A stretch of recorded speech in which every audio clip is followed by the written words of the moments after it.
Salam guys. So it has been a very long time since doing at least like an actual video. Oh, the battery's gonna die, crap. So on a positive note, when I bought this camera, the guy was nice enough to give me 2 batteries. So I never have the issue of having to change it unless they both die. So anyway, this camera is very unforgiving. You can see everything in HD. Anyway, so today's video is going to be the #1 requested video I have gotten. I've been putting off doing it for like a year and a half. I've done it twice already. The first time was literally like it was like a couple days before or a couple days after. No, I think I did it before I actually reverted. And it was like 40 minutes long. I still have it on my laptop, I think. Gosh. But it was super, super detailed, like all my personal details. I talked about family members. I talked about, you know, all of my issues in life and everything. And at the time, I think I didn't really grasp the fact that I was putting that out to the masses, and it may not be things that I necessarily wanted everyone in the world to know. So that was taken down. And then about, I think like last September, I redid it, and it was only like 15 minutes or something. But it was the most undescriptive story ever. It didn't grasp anything I was trying to portray. It was just something to put out there so people would stop asking me, and then so I ended up deleting that one as well. And then I was just like, you know, I'm just not gonna do it because it's a very personal thing, I think. You know, some stories are more in-depth or dramatic, I guess, than others, and mine just happens to be a bit complex, and I didn't really want to put all that out there, and I just didn't want to bother with it. And then I had the issue with the guy who made the video about me, and then I had all these atheists and ex-Muslims, like, you know, attacking my channel, and then I was just like, I can't be bothered to put this out there because then you've got all these people, and then the Christians come in, and it's just like, please leave me alone. But I think I've got a bit tougher skin since then, and I've kind of just got over it, and I'm like, you know what, like, I don't care, like, your opinion is irrelevant, to be completely honest. I'm still gonna carry on with my day and be totally fine. So yeah, then I was just been thinking about it. People keep asking me, and like, I don't want to say no, I'm not gonna tell you, because that's not exactly fair. And like, I do want to be able to help people with my story, and, you know, help people maybe that are thinking of reverting or have already done it and need advice and but it's just been trying to decide the best way to go about doing it, without revealing too much, but without having it be like bland either, and like ignoring the important details. So here we are. Happy election day, by the way. Good luck, guys, back home, because, well, actually it's gonna affect me as well, to be honest. Probably won't be allowed back in the country, depending on how things go, but hopefully America, you know, uses their rational thinking in going into this final day of the election season. However, I think one thing that, you know, this is totally irrelevant, but I'm gonna say it anyway. I think one thing that this election has definitely showed America and the rest of the world is how many ignorant people there are in America. So anyway, good luck, guys. Right. So without further procrastination. Also, I have been told many times about my speaking with my hands thing. I know I do it. Don't make fun of me, please. Like, I can't help it. I think it's just a thing. I like to do all of that business. So anyway, what are you doing?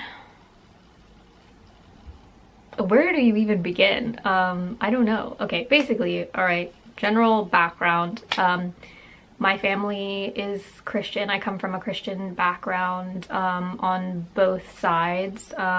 My mom's side were Christian, and my father's side were Christian, but then he kind of became Catholic, and I'm not really sure what's happening now with that. But anyway, so, you know, I came from a background where you just assume that's what's right, and you're never really, you don't consider any different, and you think any other religion is just what someone else was born with, but you don't think it's right, even if you don't know anything about any of the religions. You're just raised to think, you know, and for people, I don't know, like, Christianity is just the one that you just assume is the right way if you don't come from a religious background, or you come from whatever. You know, I feel like it's kind of like the default religion, and I'm not saying anything about Christians that actually practice and know their religion. That's completely different. I just mean the general population. There's so many people that call themselves Christian, but they don't know anything about it. They've never studied Christianity. They've never studied biblical texts. They don't actually understand what that means.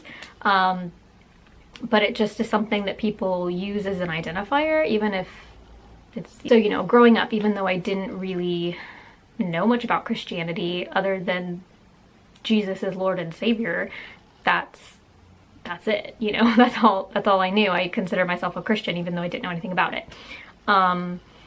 And I won't go into the details of like my life story because it is really personal, and I used to be very, very open about that sort of thing, and I would tell anyone from beginning to end if they wanted to know, which are all very important factors into who I am now and where I am now. But it's something that now I'm more reserved with, and I don't want as many people to know, because it, you know, you spend your time sharing something with people or someone, and then, you know, something happens and they're gone or whatever, and you feel like you've just given so much of yourself and opened yourself up so much only to have it like thrown back in your face.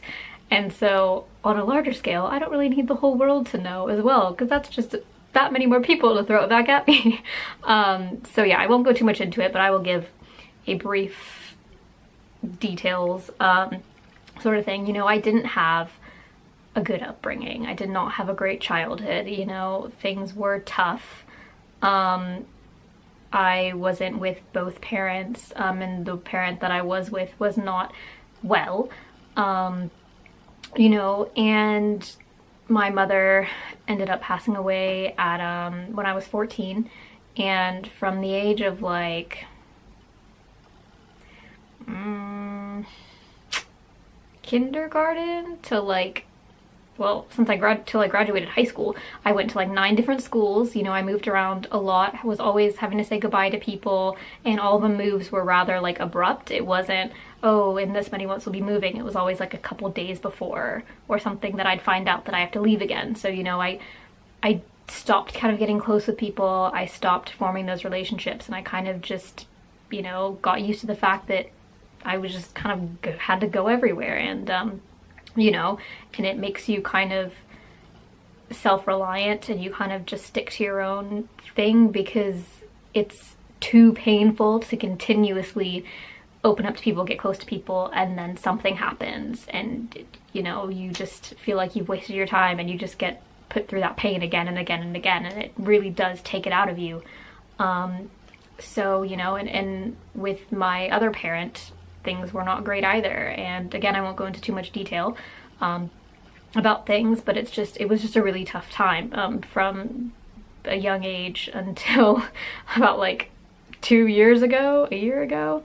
So yeah, it's been an ongoing thing. And then after the passing of my mother, you know, and her and I were extremely close. She was the person I was closest to, and even though she wasn't, you know, in the best state to be a parent, and she did struggle with a lot of different things and addictions and mental health issues, you know, I loved her more than anything, and I knew how important we were to her and how much she cared, even if it didn't always seem like it, and even if, you know, I saw her in so much pain and she wasn't able to do things for us and, you know, really be there.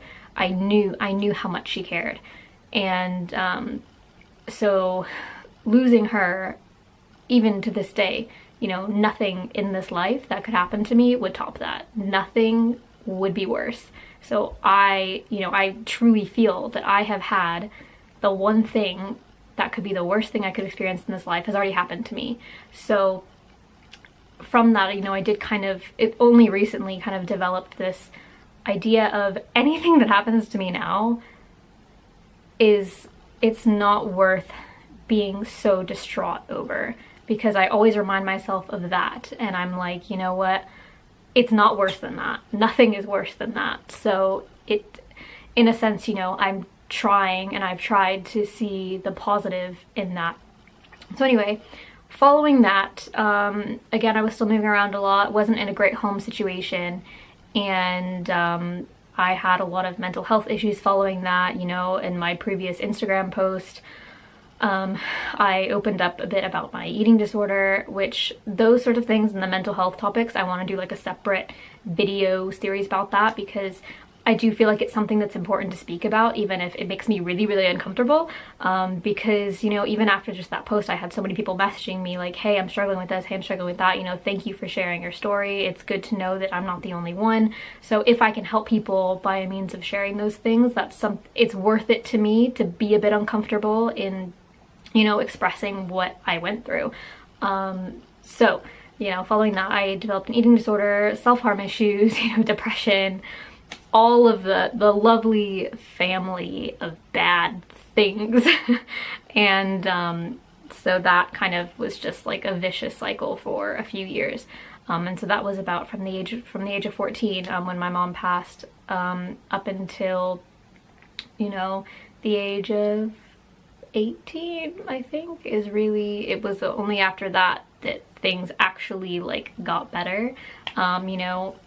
I still, up until 18, things were still really tough for me. I maybe wasn't as expressive about it. People didn't know, but it was still really, really difficult.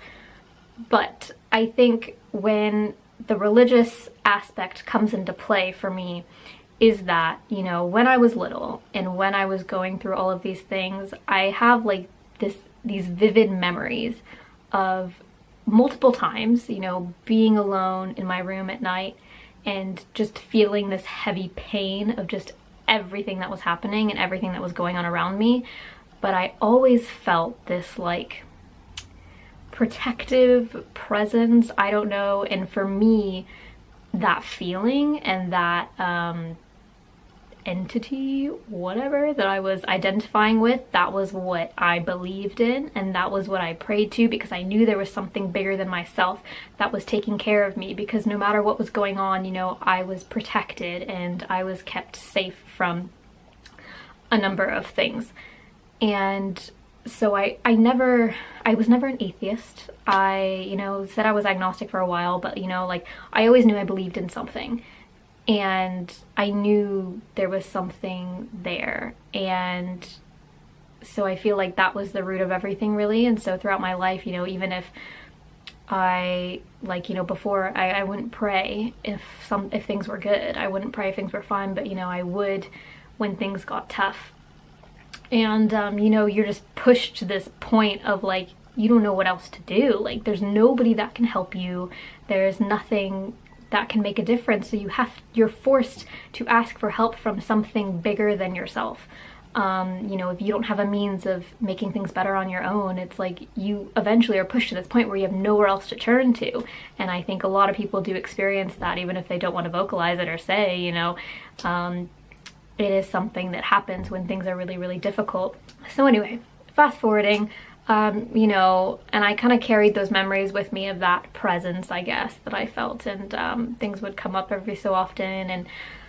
And so fast forward a bit, I got better in certain things, and things got a bit better for me. And because I haven't lived at home or with my parents, or at either of my parents, since I was 16, and then I was living in a different location, and I graduated high school, and throughout my whole senior year of high school, I had a friend group in my junior year, but then they kind of an incident happened where there was a misunderstanding, and basically they ended up hating me for something that didn't even happen.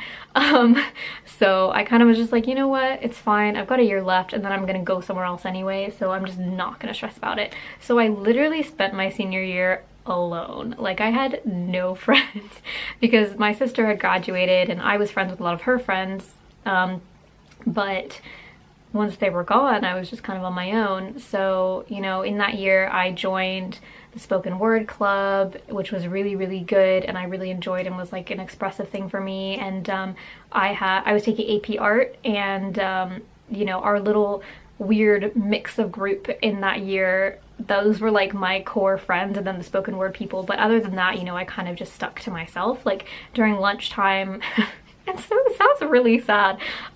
During lunchtime, one of my teachers would let me use her classroom and I would just kind of do work or whatever, and she would go eat with the other teachers and I would just sit by myself in the class doing work. But yeah, and so kind of being on my own forced me to think, you know, what do I want to do? Like, I'm about to graduate and I don't know like where I want to go or what I want to do. And I didn't really want to stay in the States because there wasn't anywhere that like appealed to me, you know, because I moved around so much. I didn't have like a home base that I was leaving and it was going to be so dramatic, like moving away. I was just kind of like, you know, I've been here, there, and everywhere. I'm not really bothered about where I go. And then I was like, why don't I go to a different country? And, you know, I'd been to the UK when I was 10, and then again when I was 16. I must have been 16 or 17. And so I was like, you know what? Let's look at schools in the UK. So I literally Googled how to study in the UK, you know, and I found this website, and I won't get too much into details. Anyway, I did all this by myself and found this university and was like, yep, that looks good, apply, and I got in. And so I went to the family member I was living with, and I was like, by the way, I got into university in Wales. And she was like, okay. So anyway, then when I was 18, I moved to the UK and began studying here. And, you know, my first year was spent as you do as, you know, a teenager who's going to university, going out most nights, you know, drinking, partying, clubbing, whatever. And, you know, prior to that, in the US, obviously you can't drink till you're 21, but, you know, y'all do it anyway. And you find a way and whatever. So I had drank before. I wasn't too like wild, you know. I was in the sense that I would like sneak out. This is like when I was living with my dad. I would sneak out at their parties and like, you know, whatever, and basically go do whatever. But like I wasn't like horrible, like I wasn't crazy. It was like, you know, typical you know, whatever. And like as far as drugs and like that sort of thing, that was never really my thing, because of my family past and because of what happened with my mom. You know, I was really, really adamant of being against that and staying away from that, because it's just, I've seen the damage that it does and I've seen it rip my life apart. So it's not really something that I got involved in. So when I did come here, it was really just drinking and like going out, and it's legal. You know, I was of age here, but it got to a point when I kind of realized that it wasn't for fun anymore, and that I had things, and you know, I study psychology, and having been through therapy for years, like, you know how to analyze, and like, so I was analyzing my own actions and was kind of like, you know what? I'm doing this to repress something, like something's not going right. And I realized, you know, there's a lot of issues that I had and like built up kind of emotions and previous things that had happened that I hadn't really dealt with, and was just replacing with another thing, and had another thing to kind of mask it, I guess, because, you know, I had been doing better with eating and I had stopped self-harming, but I needed something else to be my escape, I guess, and or my negative coping skill, and then that went to drinking. And so once I kind of got to that point, I kind of was like, right, this isn't cool, like, you need to sort this out. And so I kind of just stopped going out towards the end of my first year, because I realized, you know, this is a problem. And then as well, like every time I would go out, I would end up really, really angry and like getting upset with people for no reason. And like I lived with all guys my first year, and so they could kind of take it and were just like, yeah, whatever, like chill out, stop being so moody, and you know. But I would either be like really, really angry for whatever reason, or I'd get really, really sad and would just cry. Like, I'm sure you guys know drunk girls crying, but I was like, would be in hysterics. And when I get upset about one thing, like I think of everything that has happened to me since the second I was born, and it all just comes crashing down, and I was just like a mess all the time. And so finally I was like, why am I even bothering going out? This isn't fun anymore. Like, this is horrible. So I stopped going out, and I started kind of focusing on trying to be, you know, the positive kind of new age sort of thing. And because I did have my hippie phase, I don't know the best way to call it, but you know, I had my yoga, music festival, weed phase. I never did any of the stuff that, you know, is kind of more now coming into the music festival and like psychedelics and stuff like that, just because, again, with the drug thing, I just really don't want to go there. And so it was just kind of like that, and like that was a really positive point in my life in comparison to other things, you know, because I was focusing on whatever spirituality I was messing with. And so I kind of started to lean more back that way, not necessarily with smoking or anything like that, but just kind of the mindset of like being in the moment and really like, you know, expanding your consciousness and all of that stuff. And no one's gonna know what I'm talking about unless you've like been in this kind of thing. So but anyway, so I kind of got back to that and like researching just like spirituality and that sort of thing, and I read a lot of Eckhart Tolle and was really into like just the universe and all of that stuff, and I kind of channeled that as what I believed in, because I believed in something bigger than myself, but I never believed it as like a man figure. I never believed in that aspect of Christianity. I couldn't grasp that. Like it was just not what I believed. Like the entity that I was praying to was not anything like us. Like I knew that it's your brain cannot grasp it. It's something so much beyond like what we can even comprehend. So anyway, getting into it now. But yeah, so I kind of got back into that. I did start doing yoga again. Nothing wrong with yoga. I still do it now. Like it's great mind, mood, body synchronizing thing. I'm like literally like this. Okay. So, you know, I got back into that and then reading about that, and my mood was just so much better and I was feeling a lot more positive, but I still was like, the fact that I didn't have, like I couldn't grasp the concept of God, and I didn't have like a structure to exactly what it was that I was believing in, it just didn't feel like exactly right. And so then at that point I was kind of like, right, okay. And then this goes back to the whole believing Christianity is right and that's just the default kind of thing. And so I just assumed, okay, well, let me start practicing this and researching this.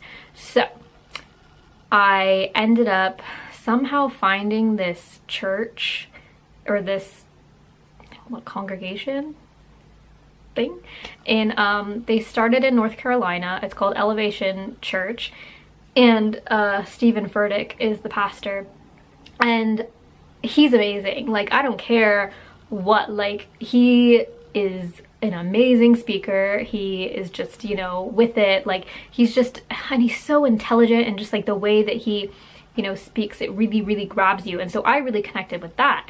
And I would listen to a podcast like every night, and like the way that it was improving me as a person like was super noticeable within myself.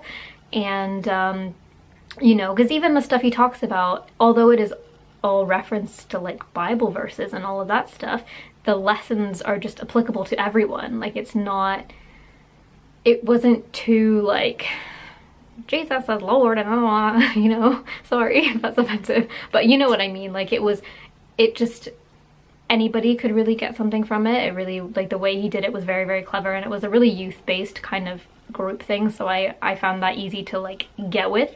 However, I kept coming back to I don't believe in the Trinity. I couldn't get myself to grasp the, you know, core principles of Christianity. I loved his talks and everything, but as far as like when you get down to the details, it just wasn't stuff I believed in, because I started at the same time kind of researching the origins of Christianity and what they believe in and breaking it down, and I was just getting really confused, and I was like, you know, in like my heart and my head, I was like, if this is the truth, it should be easy for anybody to understand, and it should be clear, and like, because the truth doesn't need to argue, it just is the truth, and it just makes sense, you know? And if it's for everyone, like I said, it should be easy to understand. You know, as I was researching that and then kind of realizing it wasn't exactly fitting with my beliefs, I got really discouraged, and I was just like, okay, well, maybe I was wrong. And so then I kind of left that again, and went back to my, I'm not really sure what I'm doing, but I'm praying to something, but I don't know what it is. And you know, because I would always pray to God, but it was just, I was like, is this just my God? Like, you know, but it was a very confusing time for me. And so again, I left it, but I was still doing well. I was still, you know, educating myself on different things, and at that point I did start researching, you know, multiple religions. So I researched Hinduism, Buddhism, Christianity, Judaism, and I never thought about researching Islam, because as an outsider looking in, it very much seems, well, like Hinduism as well, and Judaism, it seems like something that you can't just join. Like, it's not a free-for-all. It's like you are born into it, and it's integrally, you know, bound with culture, and it's not something that you can be like, this looks good, I believe in this, I'm gonna join this. So I just didn't bother. Like, it just seemed something so foreign that I just didn't think to look into it. And then, alas, a girl I was working with at the time, she's Catholic, and she went to Morocco. And I want to say it was during Ramadan or near Ramadan or something like this. And basically she came back and she was like so stoked. Like, she had an amazing time, and she was just like going on and on and on about this. And like, her and I had talked before for like hours about like religion and all of that stuff, and life, and, you know, philosophy, and so we would get really, really, really into it. And so when she came back, she was going on and on and on about that stuff, and obviously there's a lot of Muslims in Morocco, duh. So she said something that just stuck with me, and that was that the way that Muslims spoke about God was really beautiful. And I kind of was like, oh. And like, like, I didn't realize it at first because I didn't keep thinking about it. It was just kind of there, and then it started like popping up again, and I was like, huh. And the way she was going on and on, like, I thought she was gonna convert, and I was like, are you sure? Like, I don't know. I would just kind of leave it, like, you know, stay away from that. Lol, look what happened. Anyway, funny how things work out. So yeah. And then finally I was just like, you know what, let me just look into it. I was like, for educational purposes, I've researched all the other religions, might as well complete my circle. Like, I'm someone that loves to study anyway. I love researching different topics and just miscellaneous things that I may not necessarily need to know about, but it's just interesting. And so I was like, right, okay, let me put on my glasses and get going. And so I went on YouTube and was looking at different things, and initially the things I found, you know, are Mufti Menk, Nouman Ali Khan, like all those sorts of dealios. And I started reading about, you know, the 5 pillars of Islam and like the essential kind of key points, because I didn't, like, bear in mind, I knew nothing, like, at all. I knew there was like a black box, and, you know, there was the scarf thing, and like, I knew like nothing. And they prayed. I knew that they prayed, and they did a lot of this and a lot of hokey pokey business, but that's all I knew. And so, you know, I was researching the basics, and the thing that got me first, and I was kind of like, huh, I didn't realize that this was with this. Basically, it was the description of Allah subhanahu wa ta'ala and how, you know, the word Allah has no gender, it has no, like, it's like it's a word that is like none other, you know, and basically in a sense that God is, you know, a supreme being that we cannot put a face to, we cannot put any human characteristics to, we can't put a gender to. Allah is just Allah, like it's just, he's just God, you know. And that to me, I was like, ah, that's what I feel like. I agree with that, you know, is that we can't like say God is this or God is that, because have you met God? Like, God is God and he is with everything and through everything and a part of everything, but not something you can contain, because how could you possibly contain the thing that created everything? Does that make sense? Anyway, that's how I was thinking. And so I was like, yes, I agree with this, you know, that makes sense. And the more I researched, the more I was like, this is a lot like how I feel. This is a lot like what I've kind of been doing, but just didn't know that there was a religion that matched with it. Like when I was in 10th grade, I think, I was like, I'm gonna make my own religion, and I wrote like a list of like things I believed in and things we wouldn't do and like that sort of thing, and I don't remember what it was called. But anyway, so it was like, I think a lot of misconceptions people have with reverts is that they shift what they believe in to match Islam, but for me it was not like that. It was, this is what I believe and this is Islam, and they just happen to be the same thing.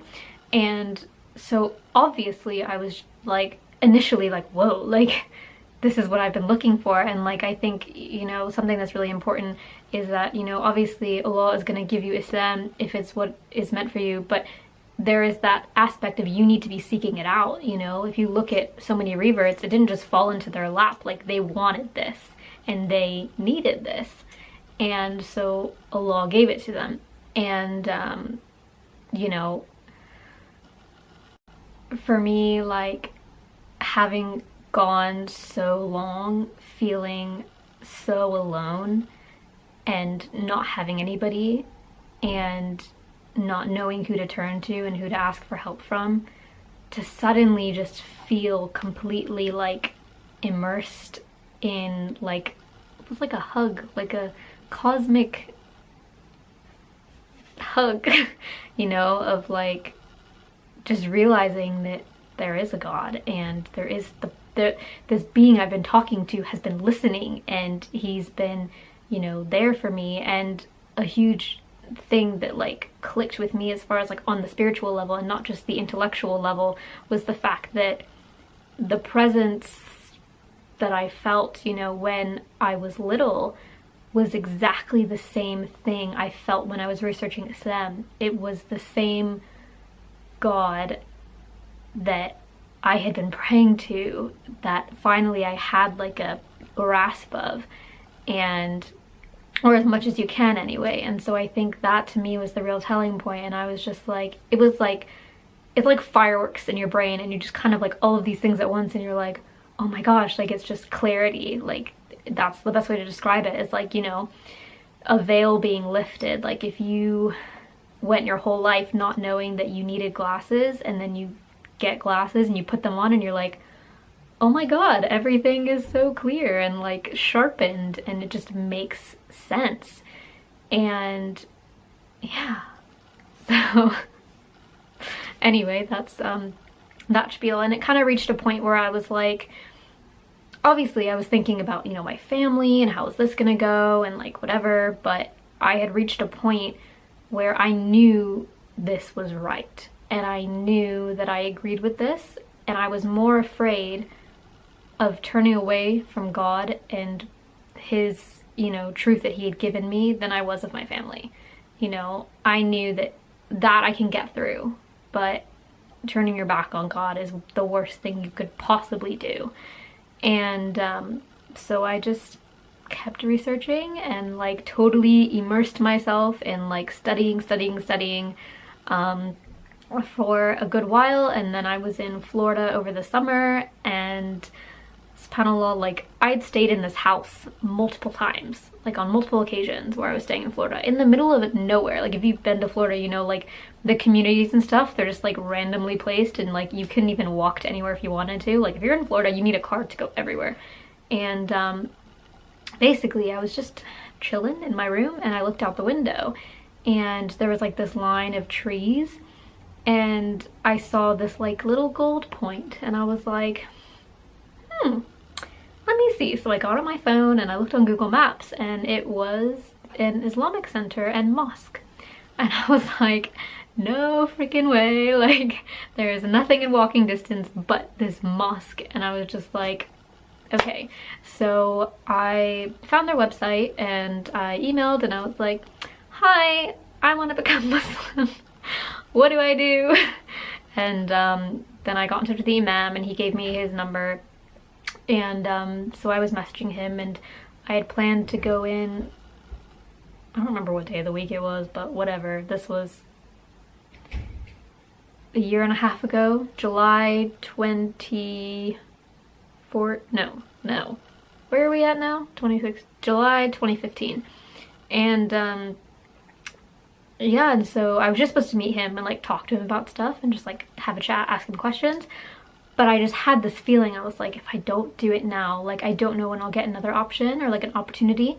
So I messaged him that morning and I was just like, hey, so can I just do the thing today? And he was like, yeah, of course. And he's like, okay, well come in at this time instead because it'll be prayer time and so there'll be people there so you can have witnesses and that sort of thing, because I didn't have anybody but myself, you know. And so I just wrapped a scarf around, you know. I wore as much modest clothing as I could, which was like khakis and like a long sleeve shirt in the middle of summer in Florida. So props to you guys that have been doing it for years. And I just had bought 2 scarves and so I wrapped one around and like I pinned it with like a bobby pin. Like this was the struggle. And so I just wrapped it and then I just walked by myself, didn't know what I was doing. There was some women with like children and I just was like, how do I get in? Because there was like, it was huge, like huge mosque, the biggest mosque I've ever been to.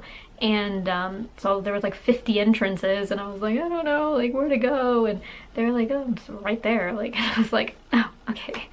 And so I went in and then I was just like, they were all praying and I didn't know what to do. I was like, if I don't know or if I'm not praying, will they know that I'm like a foreigner, like, you know, like. And so I just asked someone, I was like, I'm here to have a meeting with the imam, do you know where he is and like what I can do? And they're like, okay, I'll go get him. And then after she spoke to him, she came back and she was like, oh, okay. And there was like a women's side, and well, it was, instead of like being divided like 2 separate rooms, it was one big room with like a thing in the middle where we could see through but the guys couldn't see through.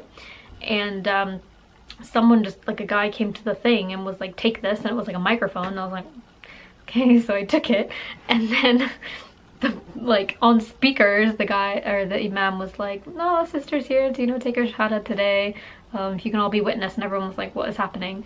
And yeah, and he was like, repeat after me, and I was like, okay. And so obviously my Arabic was not on point at the time. I'm pretty sure I didn't even say it right, but it's the intention that counts. So yeah, I just kind of said it then and there and was like, sound. And that's kind of how it went. You know, so that's basically how it happened and kind of how things clicked for me and kind of how I came to Islam. Obviously there's so many more factors that play into it, and but I think at the root of it all, you know, everyone wants something to believe in and everyone wants like something graspable. They don't think that's a word, whatever. Something that they can grasp, that they can believe in. And, you know, I found that. And as we learn, you know, as Muslims, our natural state is a belief in one God. And I had that the whole time, but I just didn't have, you know, so like, and so it's an-nur, like, you know, light upon light. I had the initial light, but I needed the other light to come and be light upon light. And you know, and I got that, and it was a really, really amazing time for me. You know, it was a really difficult time that summer, you know, because with things with my family did not go well at first. Alhamdulillah, they're better now, but at first they were really, really tough. But like, my iman has never been as strong as it was then. Like, I didn't care about what happened to me. I wasn't concerned about anything, because what I had and like what I felt and like the connection was like the most wonderful thing I'd ever felt in my entire life. That I didn't care about anything else. I was like, you know what, I've had this now, that's all I want. Like, that is the best thing, like the most amazing thing I could have asked for. And you know, I miss when my iman was like that, even though it was only a year and a half ago. You know, everyone has their iman ups and downs, but what you have when first finding Islam is just like incomparable to anything else. And so I think that overwhelming feeling of like, I finally felt like I found my place, and I don't mean like in the Muslim community, I just mean as far as my beliefs and with my relationship with God. It just, everything kind of just fit, and I was like, everything makes sense now. You know, even everything I'd been through, everything that I had dealt with, it just kind of, I looked and I was able to connect the dots and be like, I see why certain things had to happen to get me where I am now. And you know, even not only with reverts, you know, born Muslims have these moments too, and you know, maybe they're just raised a Muslim but they don't actually know much about it, and then they kind of research and build this understanding themselves. And I can't imagine, you know, the difficulties for people that have knowledge of Islam and they just haven't felt that personal connection with God. And I've had so many people messaging me, like born Muslims, and they're like, please inspire me, because I know so much about my religion and I practice, but I don't feel anything. And you know, so I pray that Allah subhanahu wa ta'ala gives you something that really allows you to feel that connection, because that's the only thing and the primary thing that motivates you to, you know, please God and to build your relationship, is that heart to connection that you have. You know, you can have as much knowledge as you want, but if you don't feel it, like, why would you implement it? But that's a whole other topic. The whole point of this is to explain how I became Muslim.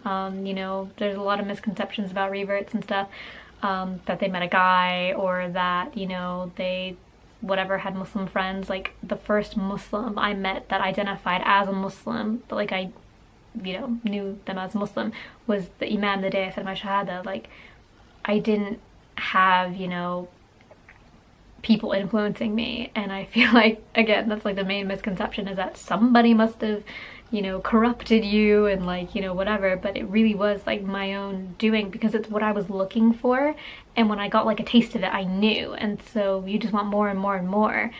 And so yeah, it was just kind of my own thing and how I got here. But yeah, a huge help to me in my research and studies and kind of feeling a connection was with Chelsea Hijab Love. You know, I got in touch with her through Instagram or something, and like now we're really close, and like she was my like bank of knowledge, like, you know, through that time, because we got WhatsApp, we'd WhatsApp each other and like voice note, and I'd ask her stuff about Islam, and like she would just give me like the most beautiful explanations. Like, I have a notebook full of like taking notes from like her voice notes and stuff. Anyway, you know, if you're looking into Islam, if you're a revert and need support, if you're wanting to become a revert and need support or guidance or whatever, feel free to get in touch with me. You know, email me, put it down there. I am really busy, but like for this thing, for this sort of thing, I do try my best to give it special attention, because I know how it is and I know how tough it can be, and confusing but also beautiful, and just like this whole mishmash of emotions that you are going to have.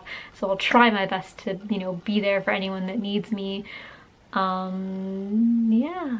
if you have any more specific questions, I think I covered everything. This is probably going to be a little bit long, but you guys asked for it, and I didn't want to be too vague, but I didn't want to be too detailed, and I'm kind of proud of how this has gone. So anyway, thank you for watching all the way to the end if you did, and yeah, I'll see you guys soon. Okay, assalamualaikum.